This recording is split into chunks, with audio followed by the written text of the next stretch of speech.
Are you here for the thing here? I'm sorry? Are you here for this? For the value them both amendment? Yeah, but not necessarily. This is a workshop, right? Yeah. Not here for this. It's about abolition, calling for the total abolition of baby murder in the womb.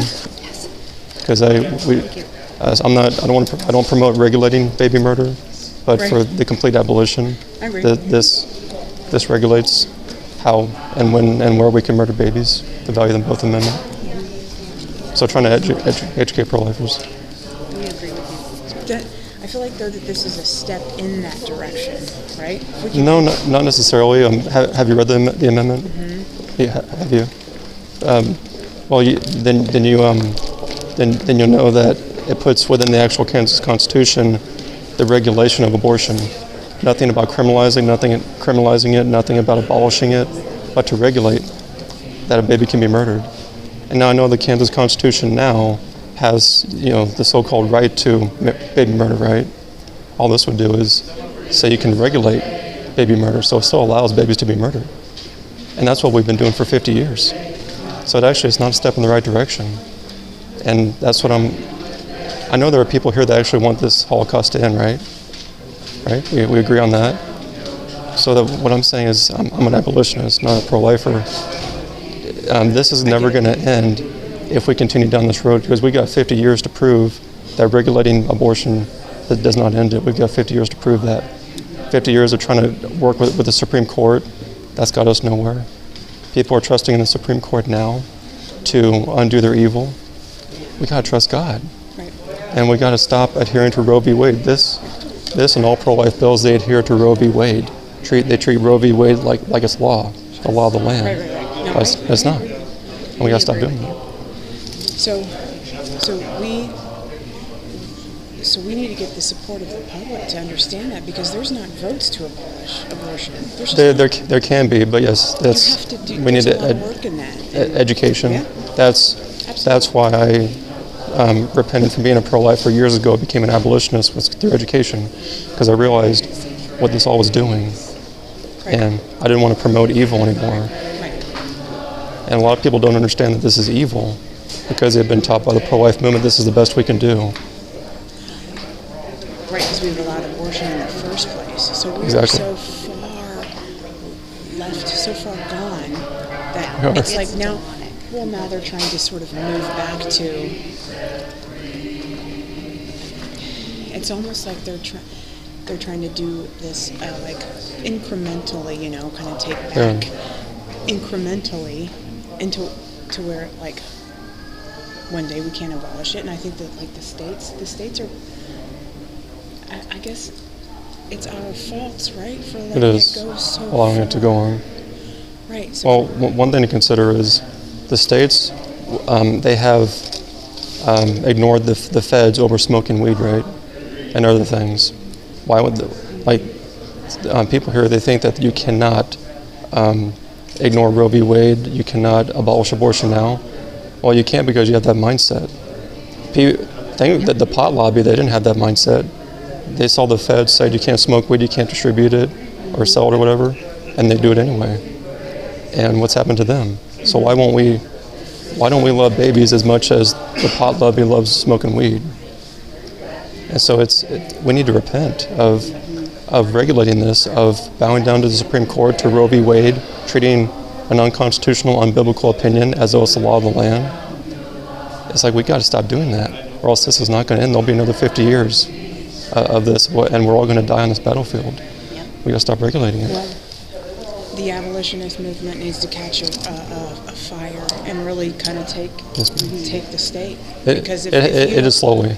Right. It is slowly, and there's a few abolitionists here today educating pro-lifers, and not saying that pro-lifers are bad people. Some of them are, because they know what they're doing is evil, but they're too prideful. But I'm sure there are many here today that they want this to end. They've just been taught wrong, and they don't know much about abolition. So that's why I'm here. Yeah, so that we're with you. Take a picture of me appreciate your work. Yes, ma'am. Keep at it. I mean, like I said, you have to get the support of the people to end this thing completely.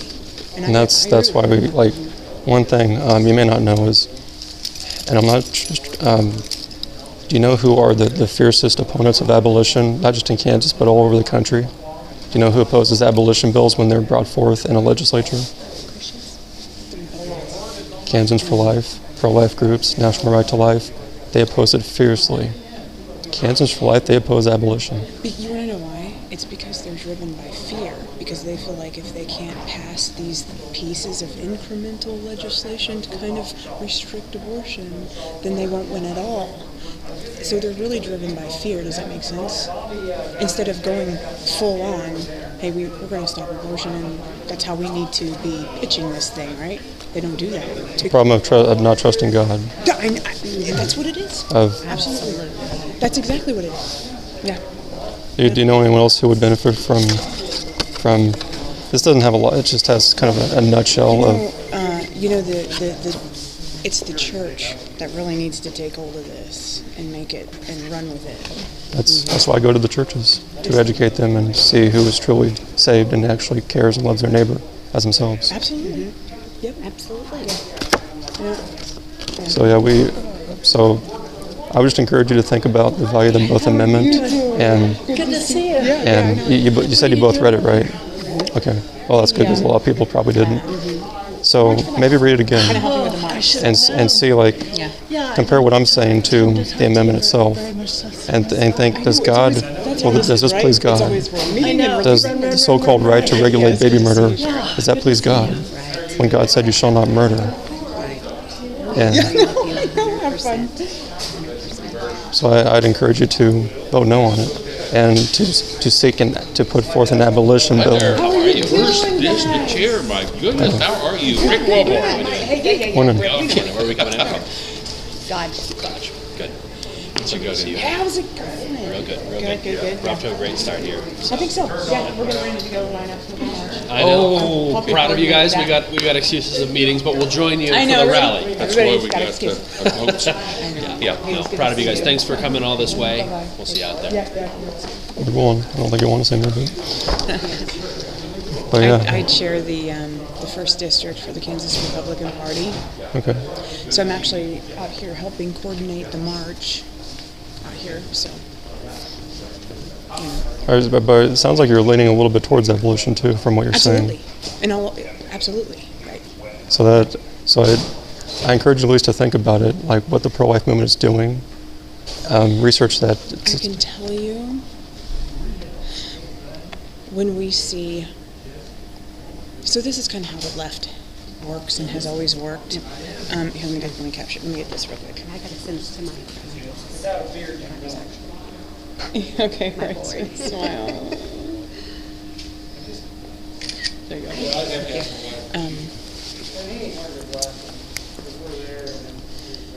So the left has taken our country in things like life incrementally for years. I mean, you know what I mean? Like they've never hit us over the head with it. So I think from the GOP pro-life perspective, we're trying to take it back incrementally because we know that the overall support. All right, good. Okay, I'm with you. Hey, how are you doing? Good. I know. We kind of showed up a little late, but yeah. Okay. Well, I mean, we're going to come here and then go coordinate the march. Oh, yeah, really? Yeah. Good. Yeah. You want to go? Ford County had one, but they're sort of, not doing much. Do you know who's the last person? So Paige Harding. She kind of headed that up. She's from, yeah. So you might want to, get with Paige. Sorry, I didn't mean to interrupt. What's here? Do what? All right, here we go.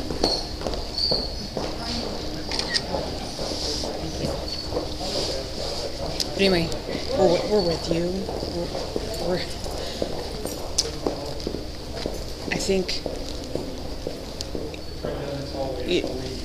what they've done You know, for years, we're trying to take this back. It's like, I guess the thing is, if we don't pass the amendment, then what does that do? Well, whether or not the amendment passes, babies are going to be murdered. I can assure you of that. Yeah, I agree. And but if we were to pass an abolition bill, I demand the legislature put that forth and pass it. Yes. This is over. Right. You won't have any workshops like this anymore because you don't need them. I agree. So we have to then.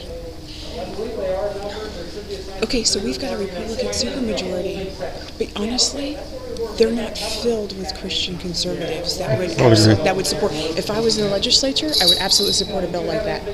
You'd be one of the very few. One of the very few. There is no reason to have regulated abortion. You're right. There is none. None. Right. But that's what we're doing. That's what we're doing. I'm not really aware of abolitionists that are like in the legislature now, but that's what we're working towards, is getting abolitionist men who fear God in there to put forth a bill of abolition. Yeah. Because we have yet to actually have a bill that would be heard in the legislature in Kansas, my home state. I mean, how sad is that? And it sickens me that 50 years into this, we're still regulating it. Well, and my thing is, the state legislatures seem to be cowards because we have sovereignty. We should be able to pass bills like that, pass legislation like that, and not fear the feds. Like, well, we can't because of Roe versus Wade. That's the mindset of the pro-life movement. I know that. And I agree with you. And judicial supremacy, the Supreme Court, they're the law. They are the ultimate lawmakers, which they can't make law constitutionally. But a lot of pro-lifers don't understand that. And I used to have a different mindset too, because I was taught by the pro-life movement, Supreme Court, they make law, Roe v. Wade, we got to overturn it. And when I was in college, Christian school, I asked my law professor, how do we overturn Roe v. Wade? This Peggy. So I didn't know at that time. But then I learned shortly after that, we don't have to overturn it, we just have to ignore it. And it's sad that so many people still think we have to overturn it, that we need the Supreme Court to overturn Roe v. Wade now, and we got a shot now. Well, whether or not they do it or not, every state you can murder your baby. And we have to defy the feds now, here in Kansas and every state, and stop accepting, whatever bones the Republican Party will throw at us. And we have to repent. And so that's the value of them both amendment is a step in the wrong direction. For several reasons, and we just have to vote no on that and demand put forth an abolition bill. And there's actually a lady that's working on that now, an abolitionist here. She's at the Capitol today. Her name is, I think, April Cromer, and that's what we need to do. And until we put forth abolition or put forth an abolition bill and pass it, we're going to be doing this every year, and that should not be acceptable to any of us. It should not be a fundraiser. It should not be a thing that we do like marches we do every single year. It should be something that we say no more, and we're not doing that. And the pro-life movement is not demanding the end of this, and they have their reasons for it. So it's something that I don't know how much of this, like any of it, sounds like you both have thought about this some. That you're familiar with abolition. This contradicts abolition. Because like what I'm talking about, it contradicts all of that. And examine the value of them both amendment with the Bible, with what God says, and see, is this biblical? No, it isn't. None of it is. Then should we support it? No. Can I get a picture of you? Oh, yes, that's fine. Yes, ma'am. Thank you. Yes, ma'am. Here, do one more. Okay. I'm sorry, then I gotta send this to the board. There you go. That's better. All right, we got to trickle in through here, and then got to go line up. But thanks for what you're doing. That's hard work. I mean, it's a fierce spiritual battle, is what it is. Yes, you know. ma'am. Yes. So keep Thank at you. it. What were your names? My name's Laura Tywater, and I'm Laura. from Dodge City. I'm from Wichita. Wichita. And Nicholas. Okay. And Taylor. And Miss Laura. Uh-huh. Miss Ann, Miss Laura, okay. Hey, you know what? One of the things that I didn't bring a card. I didn't bring mine either. They're You know, one of the things. Well, I have my newsletter. I don't have a card, but I have a I'll newsletter. take a newsletter. If you have your contact information, you know, one of the things to do Yeah. that would be a good thing is to start and start penetrating and being a part of the GOP. Even though that, if you can get your viewpoint True preacher. out to the Republicans that are kind of squishy with this thing, it's the conviction of the Lord that's like, oh yeah, no, we can't support that in any way. You know what I mean? A few will. Most of them, here in Kansas and around the country, most of them, they know about abolition. So some don't, but a lot of them they do, and but they've been so indoctrinated by the pro-life movement, their teachings, Right. it's hard for them. A little pride comes in, and they don't want to let go of what they know. Yeah. It's a fundraiser. Sure. It's a gravy train, cash cow, and it. I mean, if we passed abolition, pro-life groups go away. There's in a sense no need for them, and your pension plan, you won't have that anymore. I'm not saying that's all their motivations. Like if everybody in a pro-life group, but for the leaders, a lot of them, it's about money or pride, but again, there are a lot of pro-lifers here today that just don't know. Yeah. Or they don't know much about abolition. They think this is the best we can do. That's when they need to realize, no, this is probably the worst we can do. Well, there absolutely needs to be an abolition bill, at least presented, so that there's some conviction, and so that it starts to kind of. And I'll tell you what, with all these mandates and things like that we've been dealing with, you can really see like God is separating the wheat from the chaff. So you kind of Yes, know ma'am. the sort of the really small conservative majority that's like standing up and really fighting, and the ones that are like kind of bowing out. And I think that this would absolutely do that. You had states that defied the feds over the mask mandate, the vaccine mandate, but they won't do it to protect children in the womb. Why? Because they're cowards. Yeah. They don't fear God. You're right. That's exactly what it is. And I know. and a big part of it is they know that if they stand up for the preborn, they're probably going to lose their office. They might end up in jail. There's going to be a heavy price to pay. They may get death threats. You're not going to get any of that if you say we're not going to wear a mask, we're not going to take the jab, we can smoke pot. There's not a price to pay. But if you stand up for preborn children, there's a heavy price to pay because people want to be able to murder their babies. The Republicans understand that. The pro-life leaders understand that. So they are the coward. Before the Supreme Court, before any judge or court that says you can't pass this bill, well, we should say no.